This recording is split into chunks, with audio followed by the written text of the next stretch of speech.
Today on The Flush, we aim for the Southeast Montana Slam. Pheasants, ducks, and trout.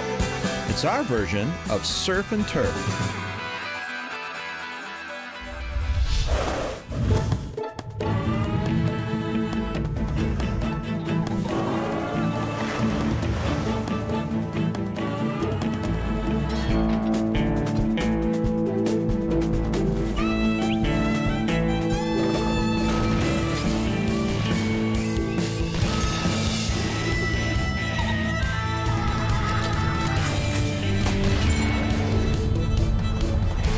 The Flush, presented by Federal Premium Ammunition and Pheasants Forever.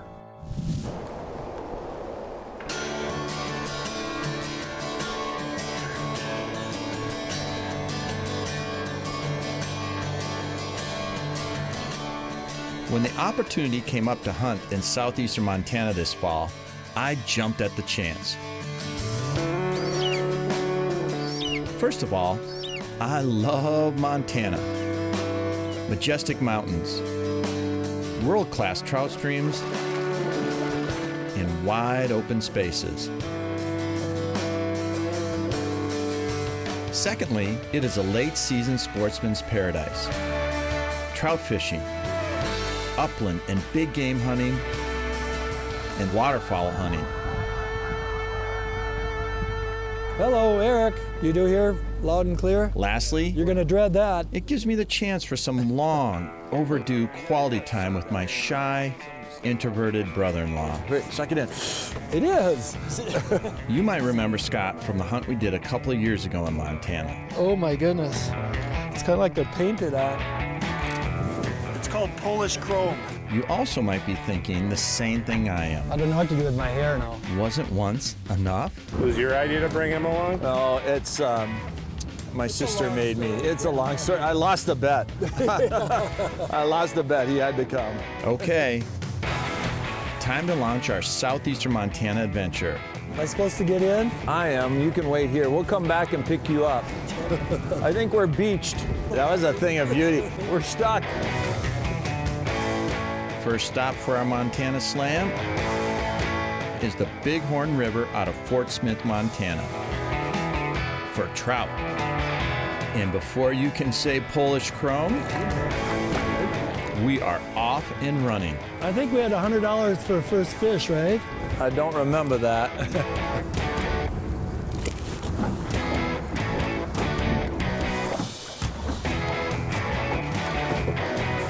Ooh, yeah. Atta boy, Scotty. Cool. Look at that color on that fish. Holy cow. Wow, is he dark. That was a nice brown. Yeah.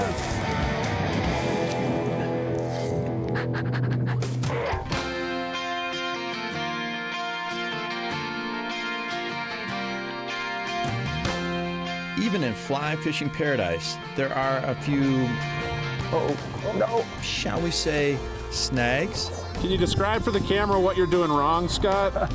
Carl said get close to shore, so I'm just following instructions. Now, This takes talent. back to our regularly scheduled program.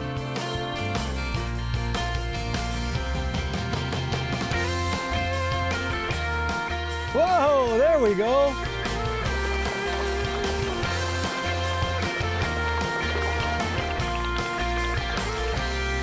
Thank you.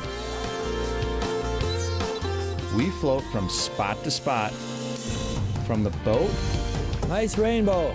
or shore. The Bighorn River just keeps producing. Come on over here, buddy. You can see it's all beat up here. Can you see that? From spawning, probably. We caught a lot of fish, a lot of really pretty browns. They're gorgeous in the fall. Oh! That's the one I just scared down to you. Only gonna show this to you one more time. Want to reel it in, Scott? May I? There we go. Is that a big one? Oh, it's huge. Eric, you should come over and get my fish on camera. Mine's a lot bigger and fighting a lot harder. It's just a baby. Oh, it's a little one. You don't need the net. I think I caught kind of more than somebody else did that I was fishing with. Really? And bigger. I think I got the biggest, the first. He owes me big time on the first fish. How come mine's so much bigger? Because I have a smaller net.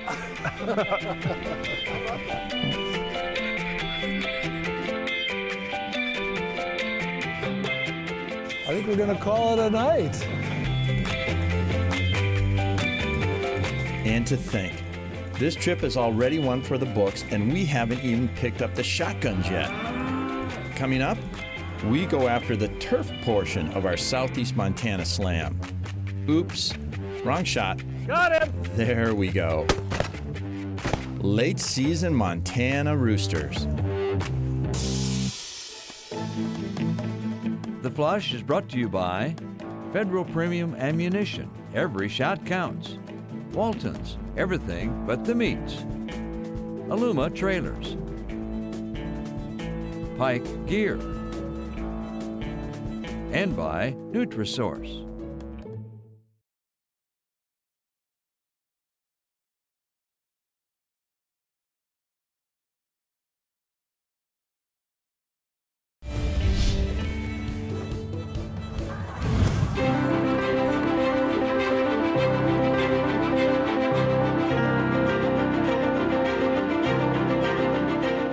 With visions of tight lines and jumping trout fresh in our minds,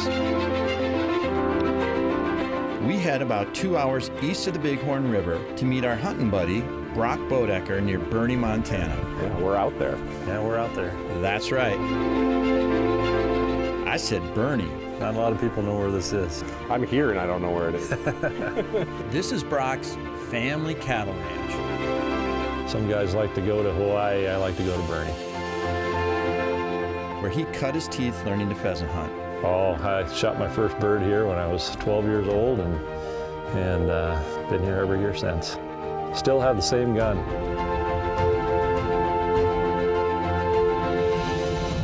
Tell us a little bit about the property, and then how do we want to hunt this? You know, it's just a big, long, Tongue River runs, right there. And then, of course, we're surrounded by scoria type cliffs, on the side, and we just hunt this whole bottom and do a big loop. The smarter roosters are the ones that are left, and they like to run. And so, yeah, if we get one, we earn it. That's right. Well, that's fun. That's what we're here for. Do a little walking. Are you ready to start? You guys should rest for a while. Maybe rest your tongue for a while. Yeah.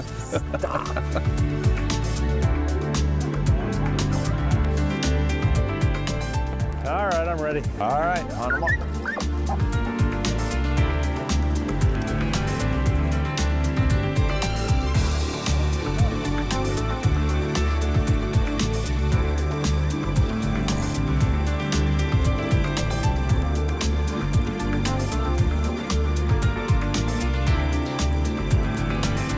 It's just beautiful country too, with the high cliffs here, the red cliffs, kind of on a river bottom. It's fun, different and fun.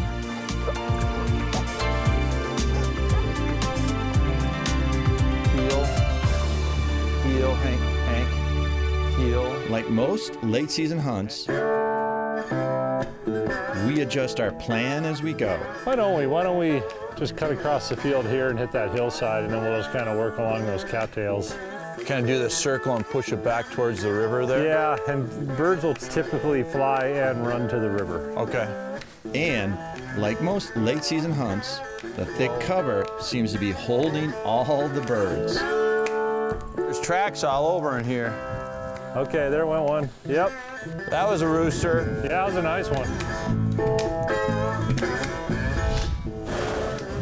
Brock's dog Mia is experiencing her first full season of hunting after coming back from an injury. She's last year would have been her first year hunting, and she had a bad foot injury. This has been her first year, but she's loving it. She works. She's got a great nose, and she hunts close, and she seems to be enjoying it, and that's the most important part. Hold up, good girl. Okay. Mia and the other dogs are sending us birdie signals. Rocky might be following them. And before you can say Bob's your uncle, we get our first chance. With the dust properly knocked off our guns, Just trying to scare them sufficiently. our shooting eyes are bound to heat up, Yeah, Izzy's hot here too. right? There goes a hen. Hey, come. Rooster, rooster.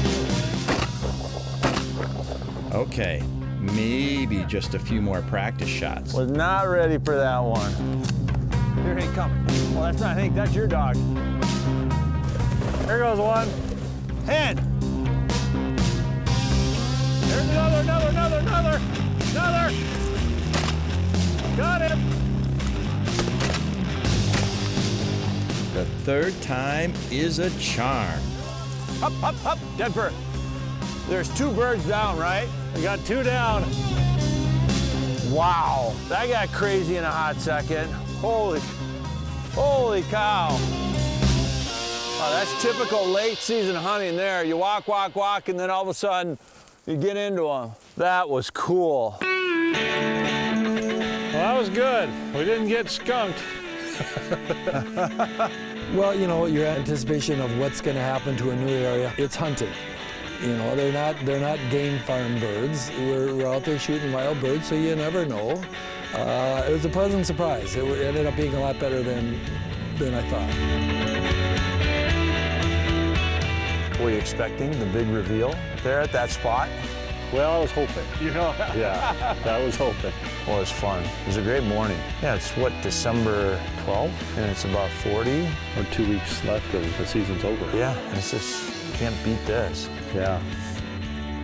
So yesterday, fishing. Today, a couple of roosters. And then tomorrow, who knows what that'll bring. Maybe we'll herd some cows tomorrow.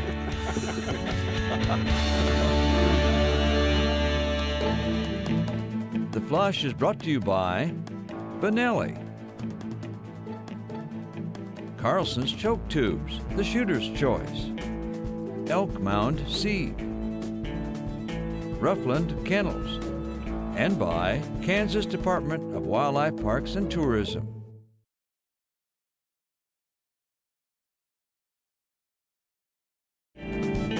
This segment of The Flush is brought to you by North Dakota Tourism. Start your journey at NorthDakotaLegendary.com.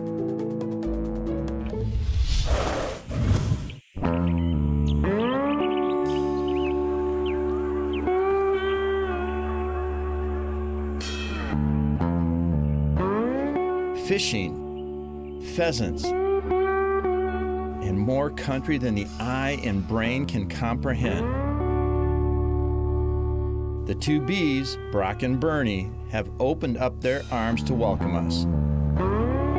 But the story of this ranch, well, it's one worth hearing.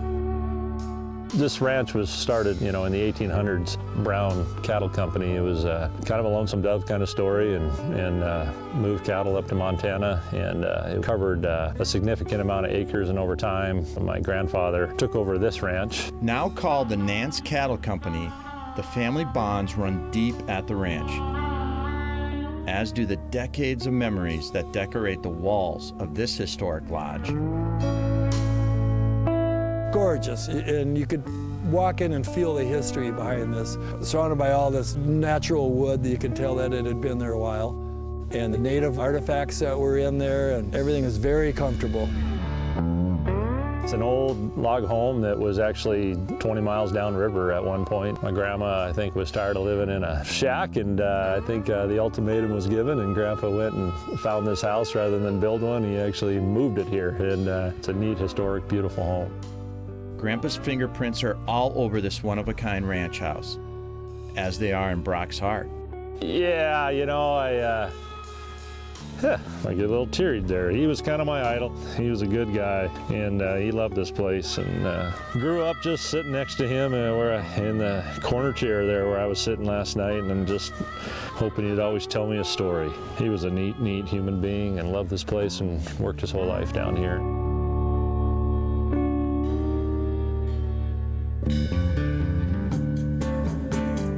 We head out from our turn-of-the-century ranch house, rested and ready to start another late-season game, chasing Montana roosters.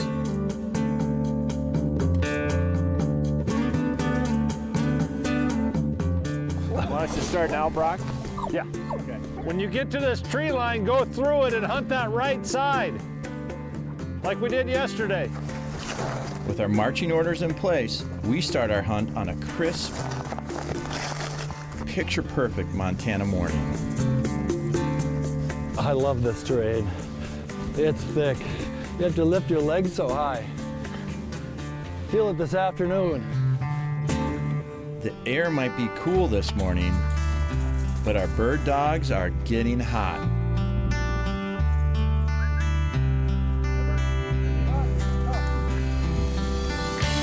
Rooster! Oh, all right. There we go! Nice. The elusive rooster. Birds in the bag.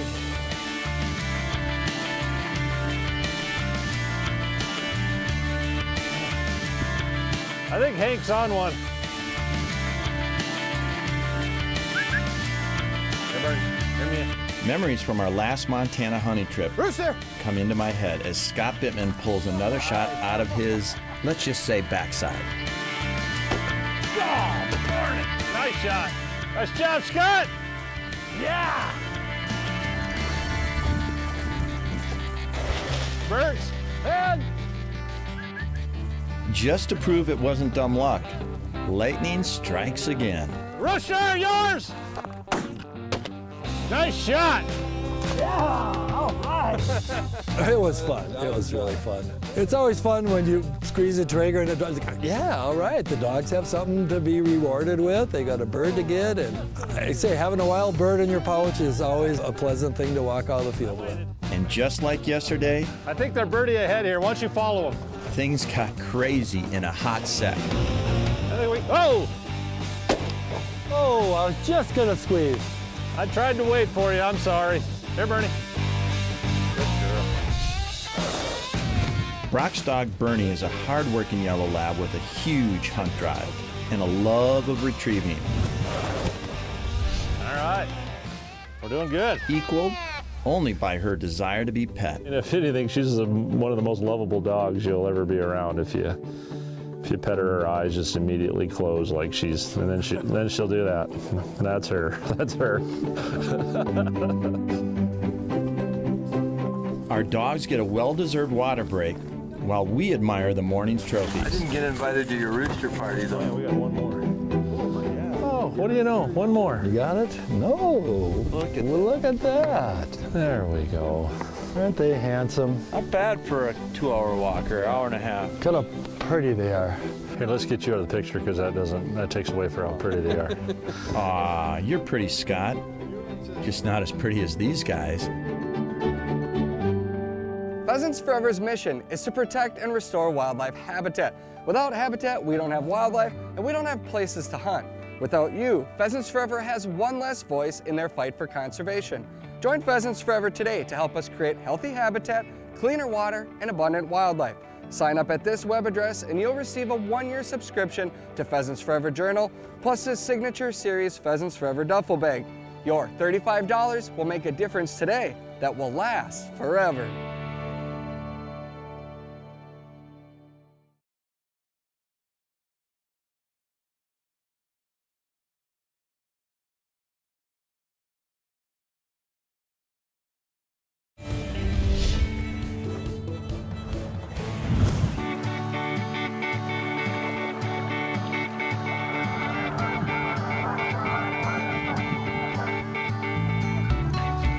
It's time to review our Southeast Montana trip to-do list. First, trout fishing. Brown and rainbow trout. Nice rainbow. Check. Second item on our list, Rooster! Montana roosters. Check. Now for the capper. A late season waterfowl hunt.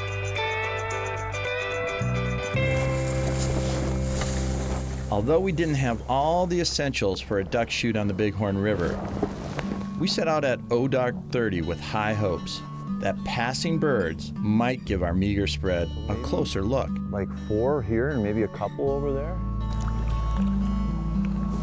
As we wait for our first opportunity to appear, we are treated to an early morning gift. Look at the colors of that sunrise, huh? That's phenomenal. Isn't that beautiful? Man.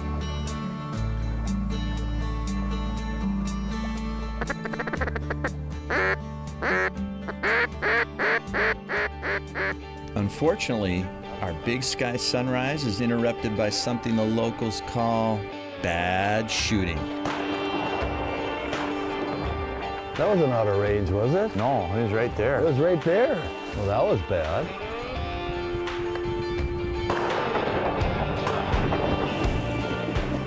Son of a gun. Like a good brother-in-law, I offer Scott sound words of wisdom.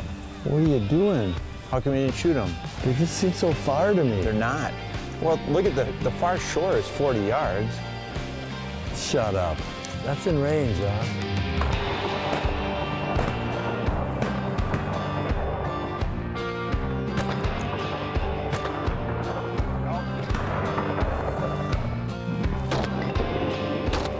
Even a subtle suggestion by our cameraman Eric can't take our minds off our shooting woes. You guys want to talk a little about how quiet it is? No, we're pissed off, Eric. They're all around us. It's just a matter of enticing something close enough for us to get one in the bag. There, I got him. How does that old saying go? Yeah, he's down. Even a blind squirrel finds an acorn every once in a while? He's right in the stream there.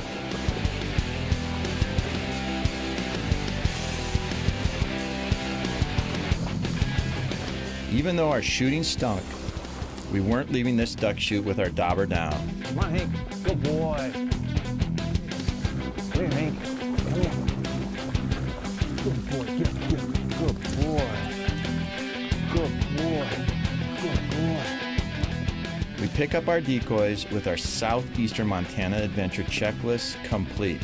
The available hunting, fishing, the scenery here, the climate again, it has it all. Pheasants, trout, and ducks. Yep, this part of Montana does indeed have it all.